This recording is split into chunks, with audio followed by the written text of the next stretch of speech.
Selanjutnya untuk Binwin saya persilahkan kepada Al Ustadz Jalan Ibu Kini. Atau barangkali yang belum diperiksa kesehatannya boleh nanti keluar aja ya di samping. Kepadanya kami persilahkan. Ini harus dijemput aja nih, mau baliknya.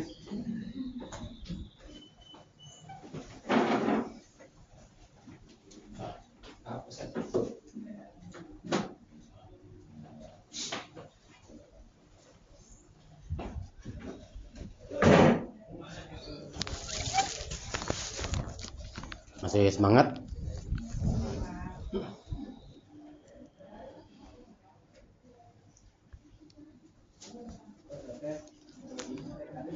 Assalamualaikum warahmatullahi wabarakatuh.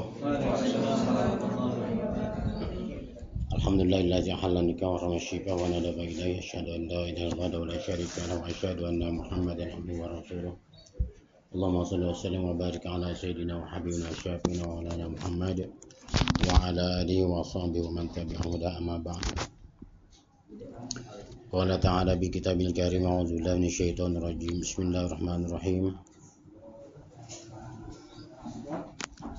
Wa anqil ayyama minkum was-salihin min ibadikum wa imaikum yakunu fuqara ayyuhum wallahu fadlu wallahu wasi'un alim. Wa qala Rasulullah sallallahu alaihi wasallam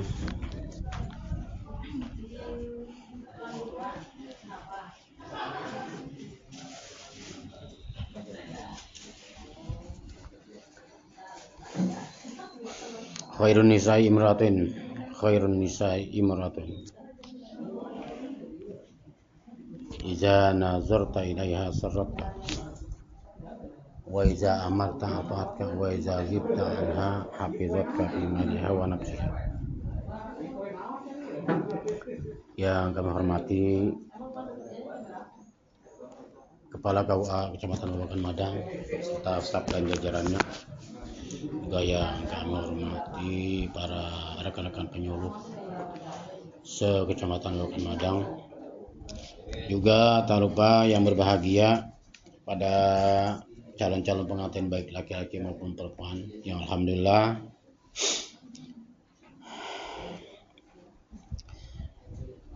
berkat iradat dan qudrat dan iradat Allah Subhanahu wa taala kita masih ditakdirkan dalam keadaan sehat walafiat. Sehat semua ya. Ini adalah qudrat Allah, inayah Allah, pertolongan Allah, takdir Allah dan pertolongan Allah bahwa kita dalam keadaan sehat walafiat sehingga bisa kumpul menghadiri acara bimbingan perkawinan atau bimbingan pranikah dan keluarga, di mana dalam bimbingan perkawinan ini merupakan suatu hal yang harus dijalankan oleh calon pengantin, karena ini adalah bagian dari suatu aturan ya, aturan bahwa bagi para calon pengantin wajib mengikuti kegiatan-kegiatan bimbingan pranikah dan keluarga.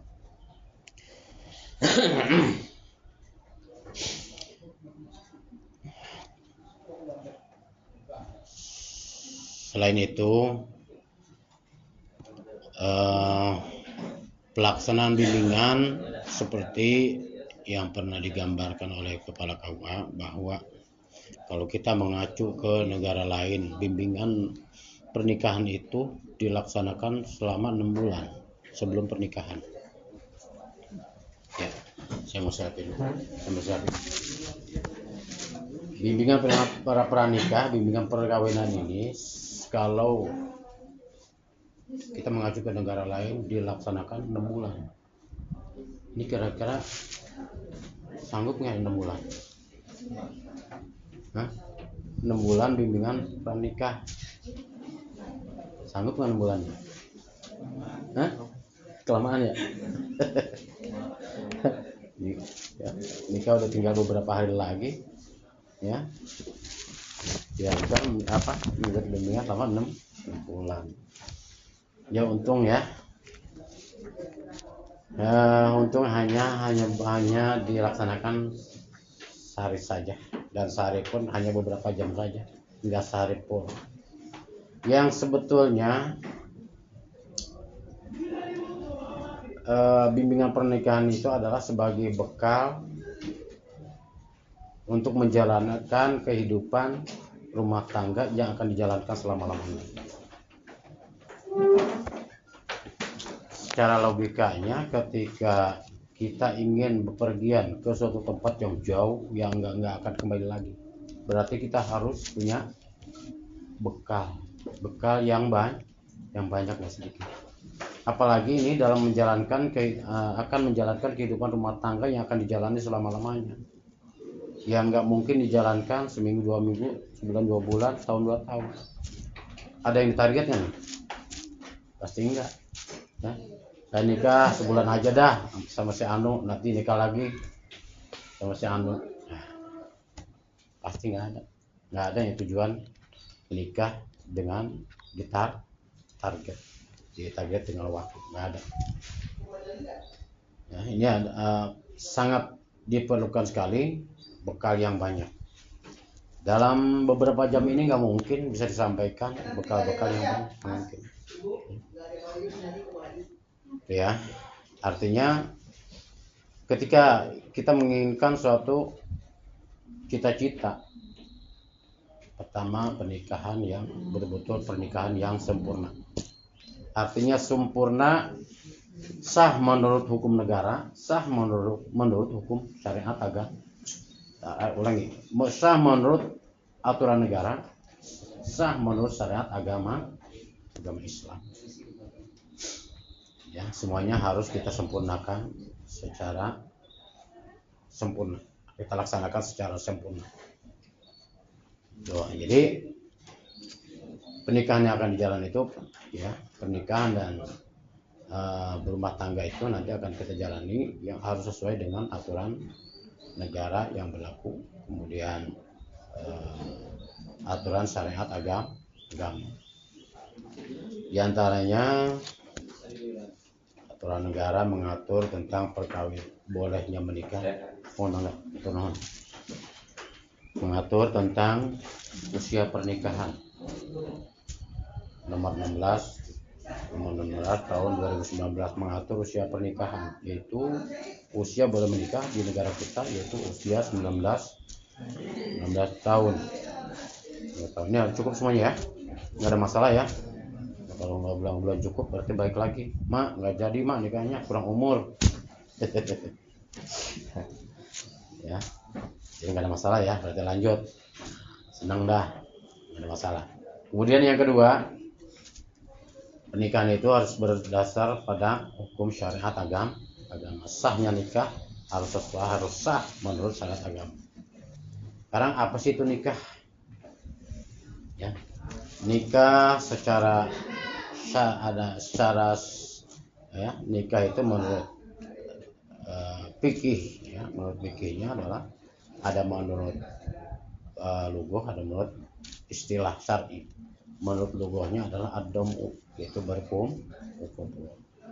Definisi itu kami ambil dari kitab Kifayatul Ahkam ya, fikih, yang diantaranya adalah bab tentang pernikahan.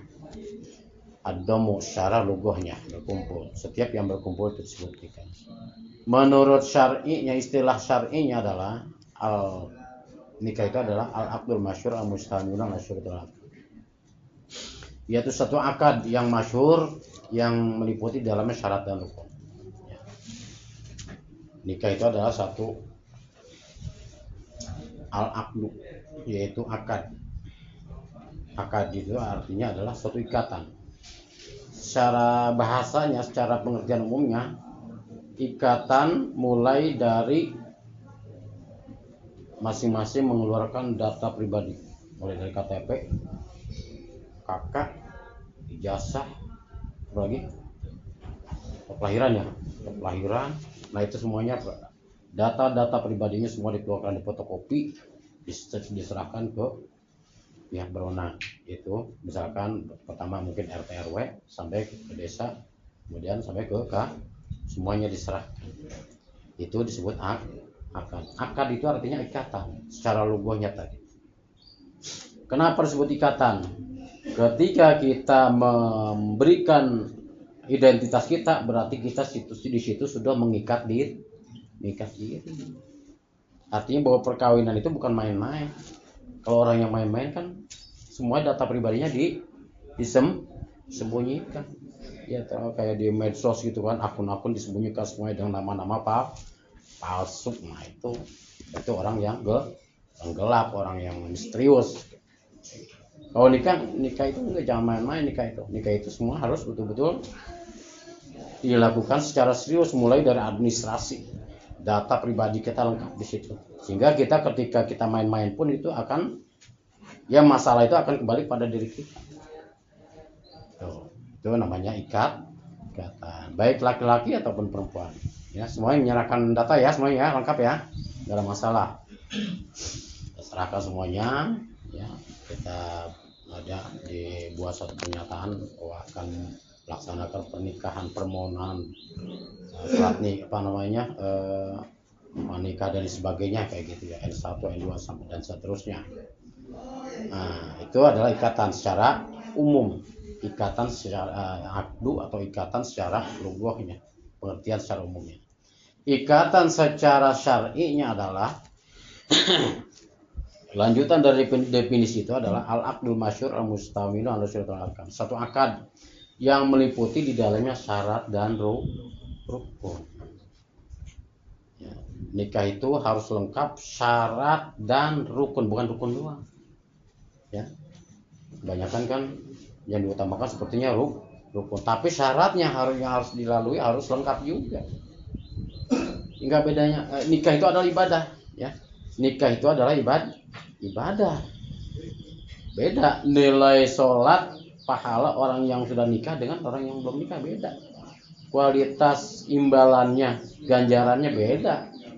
Bujangan dengan yang sudah nikah, atau yang perawan atau yang sudah nikah, beda. Misalkan kalau yang kalau yang sudah menikah dan punya beban anak dan sebagainya, mau sholat itu dia sebelumnya mengkondisikan anak dulu, mengkondisikan rumah dulu, banyak pekerjaan yang harus sudah dibereskan dulu, sehingga ganjaran pahalanya juga beda. Tuh. Ya, jadi syarat ya sama seperti sholat. Sholat itu ada syarat, ada rukun. Begitu juga nikah, ada syarat, ada rukun. Niatkan ya bahwa nikah itu adalah ibadah, sehingga apa yang dilakukan oleh kita, karena kita niat ibadah, maka apa yang kita lakukan, yang kecil maupun yang besar, yang kelihatan atau enggak kelihatan, semuanya menjadi pahala. Tapi kalau nggak diniatin, nol semuanya, tanpa nggak ada nilai. Ya. Supaya kita banyak nilai ibadahnya, semuanya harus diniatkan. Syarat sah sholat. Ya, contohnya macam yang karena ada kesamaan, ada syarat, ada rukun. Syarat sah sholat apa? Syarat sah sholat harus suci dari hadas kecil dan hadas besar. Hadas kecil dengan cara berwudu, hadas besar dengan cara apa? Mandi junub. Ya. Bukan mandi kembang ya. Mandi junub. Nah, ini mandi junubnya nih pelajaran nih. Ini. Bentar. Mandi doa, mandi junub sebelum mandi. Mandi junub ya. Kemudian tadi hadas kecil dan suci dari hadas kecil dan hadas besar. Kemudian sama selanjutnya adalah dalam keadaan beragama Islam. Begitu juga dalam pernikahan syaratnya. Syarat nikah enggak sama dengan syarat Kalau syaratnya tadi ada suci dari hadas kecil dan hadas besar. Kalau nikah enggak, beda syaratnya. Nikah itu syaratnya satu, harus dalam keadaan beragama Islam. Baik baik laki-laki, baik pengantin perempuan, laki-laki, perempuan atau wali, kemudian dua orang saksinya. Ini semuanya harus dalam keadaan beragama Islam. Ketika yang empat jenis orang ini tidak beragama Islam, berarti pernikahannya tidak sah. Itu syarat. Ya, jangan melihat rukunnya. Oh, lengkap saksi, wali, kemudian dua mempelai lengkap, tapi syaratnya nggak lengkap. Syaratnya ada yang tidak lengkapi, maka pernikahannya tidak. Ya, mempelai laki-laki, mempelai perempuan, kemudian wali, selanjutnya adalah tadi dua orang saksi, semuanya harus dalam keadaan beragama Islam. Apa cukup dikatakan dia itu Islam saja? Orangnya nggak sholat, nggak pernah ngaji, nggak pernah kelihatan taat kepada Allah dah. Apa cukup yang begitu Islamnya? Ini demi untuk menyempurnakan menyempurnakan dalam pelaksanaan nikah itu harus betul-betul kita lihat orangnya. Ya, harus betul-betul kita lihat. Ya. Jangan sampai kita mengorbankan diri kita, masa bodoh, dia mau sholat, mau kagak, yang penting dia mau jadi saksi saya, dia mau jadi wali saya. Harus betul-betul kita minta karena Allah kepada orang yang menjadikan wali kita, menjadikan saksi kita. Tuh. Harus dalam keadaan beragama Islam. Tuh. Kemudian bagaimana kalau yang ya udah jelas ya, ketika di antara empat ini ada yang tidak beragama Islam, berarti pernikahannya tidak Islam. Kemudian yang syarat keduanya adalah balik. Ini kira-kira udah balik semua belum nih? Udah merasa balik belum? Merasa balik kan nih? Udah ya. Yang belum balik ya, kita kayak tadi nggak jadi nikahnya, belum balik. Nah, apa ciri-ciri balik? Selain untuk pengetahuan untuk diri kita, selanjutnya adalah pengetahuan juga untuk kedepannya, untuk menghadapi anak dan cucu kita, generasi ke depan. Ya, kita harus tahu ciri-ciri balik, batasan balik. Batasan balik adalah khamsa asyara sanatan, sempurna 15 tahun. Itu adalah batasan balik, baik laki-laki atau perempuan. Dan pada prakteknya, pada kenyataannya itu beda. Ada yang mulai dari 8 tahun, 9 tahun sampai 15 tahun. Itu adalah batasan balik. Ya. Kemudian ciri-ciri balik bagi laki-laki, mimpi basah. Itu adalah keluar sperma ya. Itu menandakan bahwa dia itu adalah sudah balik. Apa itu balik? Konsekuensi balik adalah orang yang wajib menjalankan hukum-hukum Allah. Itu adalah balik. Ini harus tahu nih. Batasan balik adalah orang yang konsekuensi dari orang yang balik adalah orang yang harus melaksanakan hukum-hukum Allah. Yang wajibnya harus dijalankan, yang dilarangnya harus ditinggalkan. Ketika yang wajibnya ditinggalkan, apa hukum wajib? Hukum wajib apa?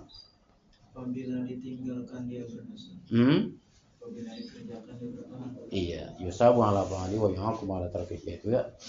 Konsekuensi orang yang sudah balik adalah ketika dia menjalankan kewajibannya. Apa kewajiban kita? Sholat, zakat, puasa, itu adalah salah satu kewajibannya.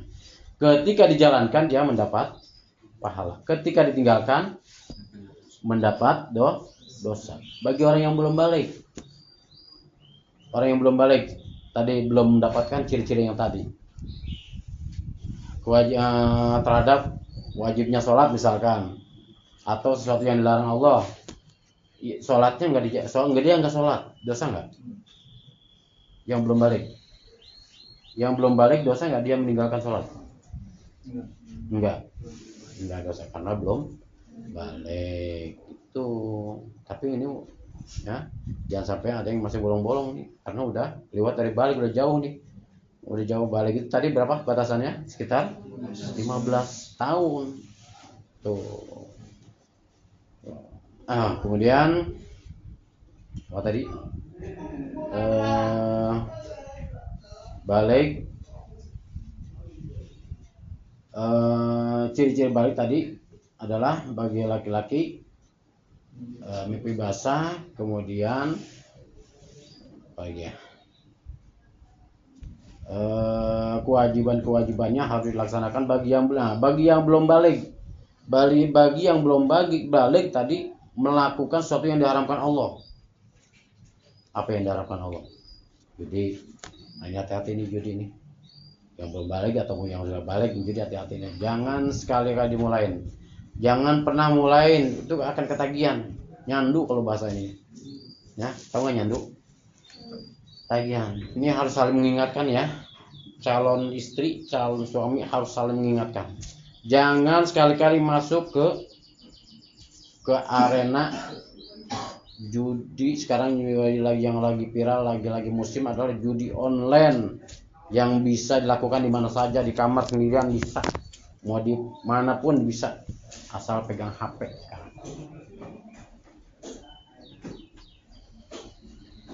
Yang sudah mulai stop sekarang dah. Nggak ada untungnya, nggak ada beresnya, bahkan acak-acakan iya kehidupannya. Udah banyak contoh yang nikah, yang udah punya anak banyak pada acak-acakan. Karena itu faktor ekonomi yang berantakan. Uang seapapun, gaji segede apapun nggak akan beres ketika uangnya itu digunakan buat saya mau ngambil dari gaji yang lain, saya yang lain buat judi, nggak bisa. Tetap akan merembet ke situ juga, akan merembet dari penghasilan yang utama. Ini harus saling mengingatkan nih ya. Yang calon istri mengingatkan kepada calon suaminya, begitu juga calon suami ingatkan kepada istrinya. Ini enggak menutup kemungkinan bisa terjadi pada wanita, terjadi juga pada laki-laki, karena semuanya pegang HP, apalagi aplikasi sudah paham semuanya. Jangan pernah dimulai, nggak akan ada beresnya. Dan itu memang sangat dilarang dari Al-Quran pun jelas, Al-Quran hadis jelas, itu sangat melarang. Sesuatu yang dilarang Allah, ya, sesuatu yang dilarang Allah jelas akan banyak menimbulkan kemadaratan, menimbulkan kesengsaraan, menimbulkan berbagai macam masalah. Yang tadinya anak-anak sekolahnya bayarannya lancar, tuh banyak banget kasus kayak gitu, banyak banget. Anak biasanya sebelum bapaknya, sebelum orang tuanya itu terlibat judi, bayaran anak-anak sekolahnya lancar, bayaran infak buat ngajinya lancar. Semenjak judi habis, nggak kebagian.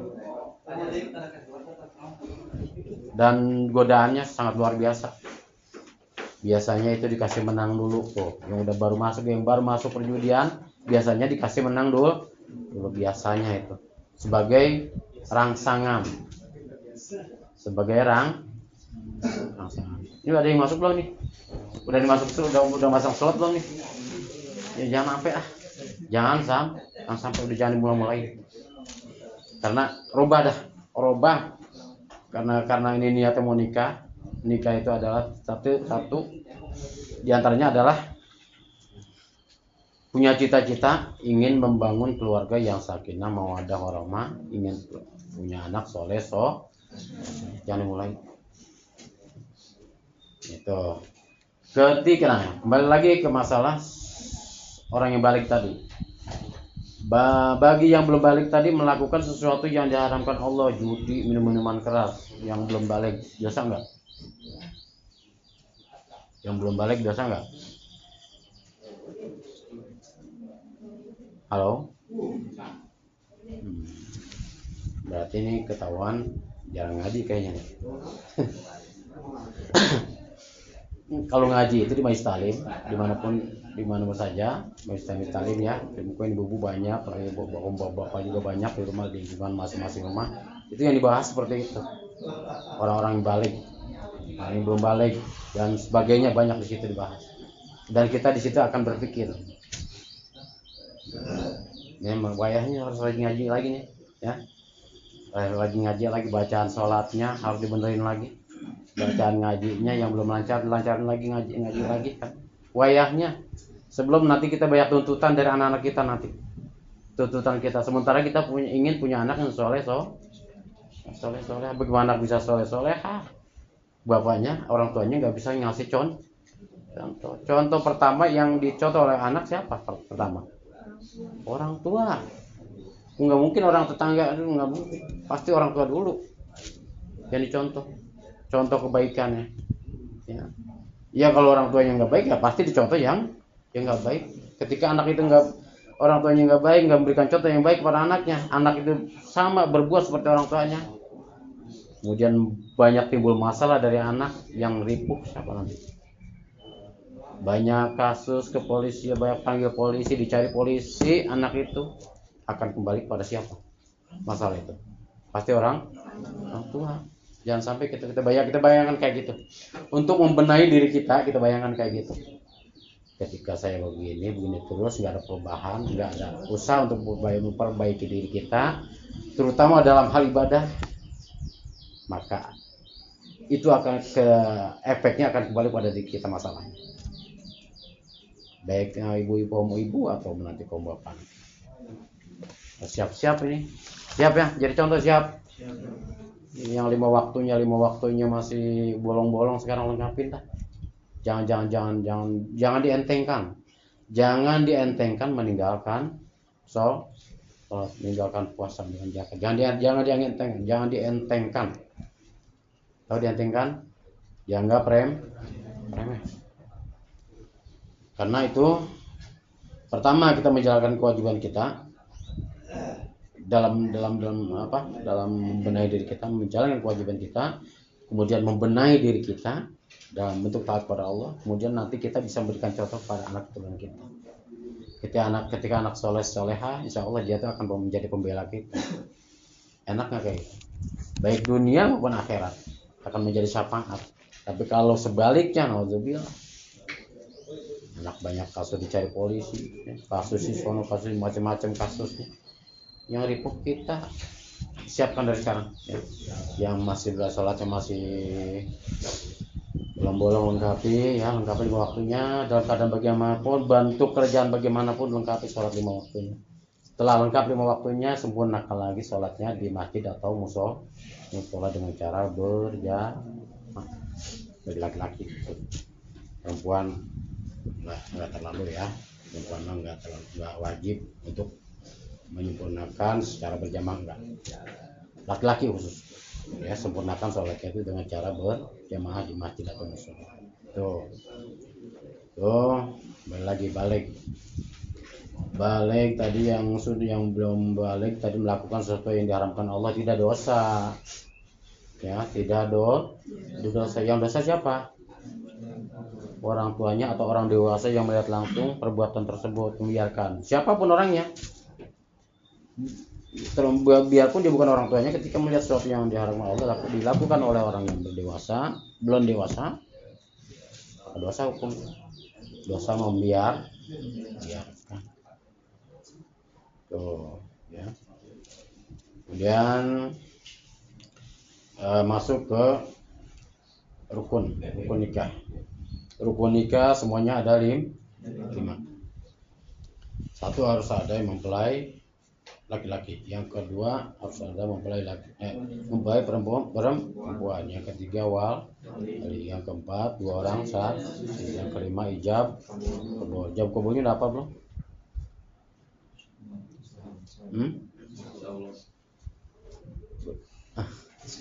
Saya terima nikahnya Anu bin Anu dengan mas kawin seember misalkan.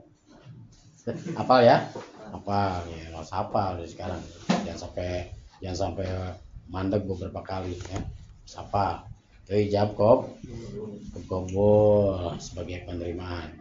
Nah, kita ulas lagi. Pertama mempelai laki-laki, yang kedua mempelai perempuan, yang ketiga wali, yang keempat 2 orang saksi, yang kelima ijab kabul. Bagaimana tadi? Yang pertama mempelai laki-laki, yang kedua mempelai laki-laki. Dalam Islam ada enggak? Dalam Islam ada nggak? Tidak ada. Berarti itu pernikahan yang tidak dibolehkan, diharamkan. Ya. Yang pertama mempelai perempuan, yang kedua mempelai perempuan. Tidak ada dalam Islam. Ya. Karena itu adalah melanggar sunnatul wa khalaqnakum azwaja, kami ciptakan kamu semuanya dalam keadaan pasang-pasangan. Wa khalaqnakum azwaja. Allah menciptakan alam ini adalah berpasang-pasangan supaya menimbulkan manfaat. Ya. Miara pengen ternak ayam tapi jago semuanya. Ya, berkembang biak nggak? Ya, manusia ketika perempuan dengan perempuan tidak akan berkembang biak, laki-laki dengan laki-laki tidak akan berkembang biak. Nauzubillah, jangan sampai terlibat lah. Laki-laki ataupun yang perempuan jangan sampai terlibat perilaku atau naluri yang seperti itu. Nauzubillah. Ya. Dan hal itu jangan dibiarkan. Yang seperti itu mah harus diobati. Ya, harus diobati. Kembali lagi masalah tadi, masalah balik. Balik bagi wanita tadi cirinya adalah menstruasi. Saya ulangi lagi nih, ke bawah lagi. Ciri balik bagi wanita adalah menstruasi. Paling mudanya bisa 8 tahun ya. 8 tahun ada sampai 15 tahun. Tuh. Nah, paling lamanya menstruasi berapa hari?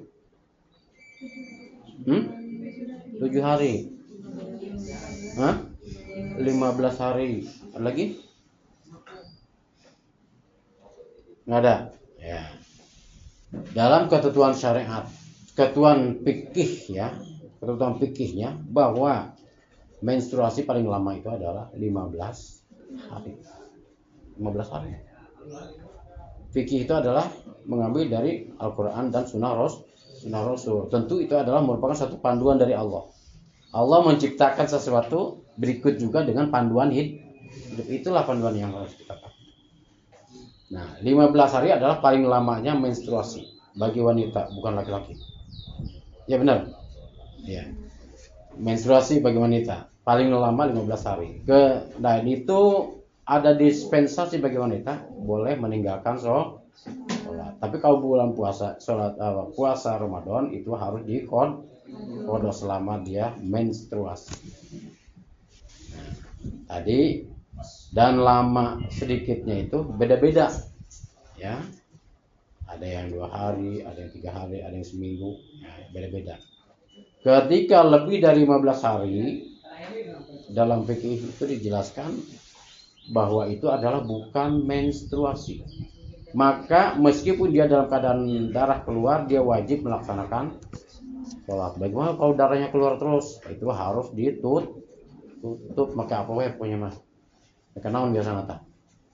Ya, pakai apa tuh biasanya? Pakai ya segala macam lah. Yang penting tidak netes. Itu berarti bukan darah haid. Ketika lebih dari 15 hari itu berarti bukan darah menstruasi, darah haid. Itu berarti darah disebut darah apa? Istihadoh, artinya darah penyakit. Kalau keadaan seperti itu, keadaan sudah seperti itu, berarti itu mah harus dibawa ke bengkel apalah stoknya, stok magic. dibawa ke dokter, ya, dibawa ke dokter, periksa lah kandungan kayak gitu ya. Harus ada kandungan, berobat lah kayak gitu. Tapi sudah tetap menjalankan sholat. Kemudian yang paling sedikitnya, pernah dengar? Mungkin pernah dibahas dalam pengajian, pernah ikut pengajian. Paling sedikitnya menstruasi. Ini harus jujur nih. Laki-laki, perempuan, laki-laki harus jujur pada suami nanti. Paling sedikitnya menstruasi adalah 1 tetes. Ya. Paling sedikitnya menstruasi adalah 1 tetes. Ini perlu laki-laki perlu tahu nih. Jangan sampai nanti perempuan lagi men juga. Nah, ini laki-laki misalkan punya kepengen, kemudian si perempuannya ogah gitu ya, mau dengan alasan lagi, padahal mennya cuma sebentar, cuma 1 tetes. itu ketika menstruasi hanya satu tetes keluar, yang bisa membedakan darah men atau bukan itu dia sendiri, perempuan ya. Jadi itu kemudian mandi junub dan laksanakan sholat. Harus jujur tuh ya. Itu hal seperti itu harus apa. Begitu juga ke depannya nanti ketika nanti kita punya anak, punya anak cucu, kita sebagai orang tua bertanggung jawab untuk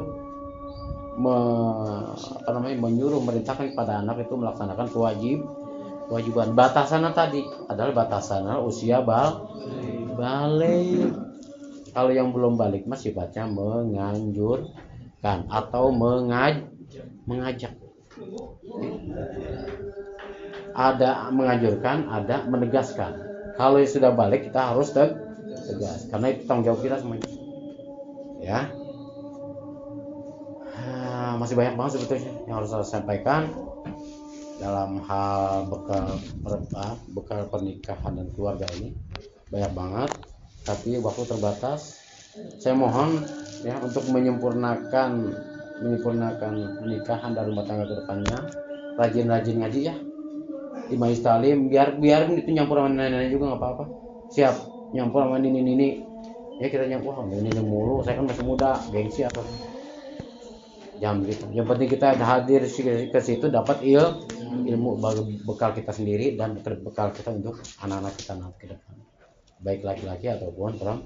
Gabung karena mah sama ibu ya, syukur-syukur bisa ngantar ibu sekalian tuntun, atau ada nini kita tuntun, itu juga jadi pahala, jadi ganjaran. Siap ya? Ya, sangat bahagia, semoga bermanfaat ya, bisa ini kita indah.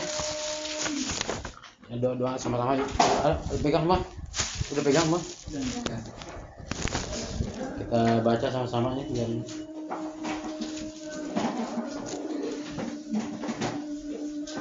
yang nggak bagian dipoto aja lah, dihafalkan nanti.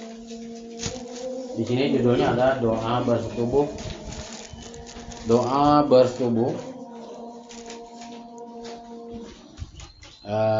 Kita baca sama-sama. Bismillahirrahmanirrahim. Bismillahirrahmanirrahim. Allahumma jannibna syaitan wa jannibish syaitan ma razaqtana. Bismillahirrahmanirrahim. Allahumma jannibna syaitan wa jannibish syaitan ma razaqtana. Baca sama-sama. Bismillahirrahmanirrahim. Lanjut.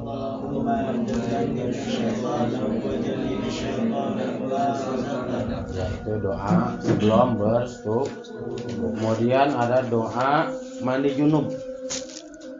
Mandi junub itu kewajiban mandi junub itu setelah hubungan suami istri, setelah haid, setelah melahirkan dan sebagainya.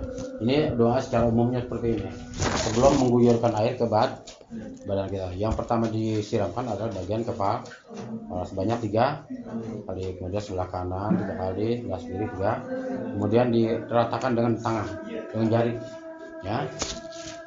Kita baca sama-sama. Nawaitu Rob'al Hadasil Akbar Anjamil Badani Fardhan Lai Ta'ala. Nawaitu Rob'al Hadasil Akbar Anjamil Badani Fardhan Lai Ta'ala. Baca lagi. Nawaitu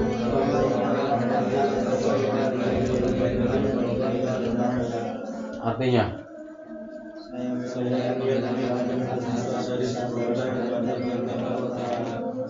yang di atas artinya belum? Artinya Bismillah ya Allah, jauhkanlah kami dari dosa dan yang sudah apa yang Kau berikan kepada kami. Dihafalkan ya. Ngapain dari sekarang nggak apa-apa ya. Ngapain dari sekarang? Jangan sampai ngapalinnya udah waktunya mau ngapalin lama gitu.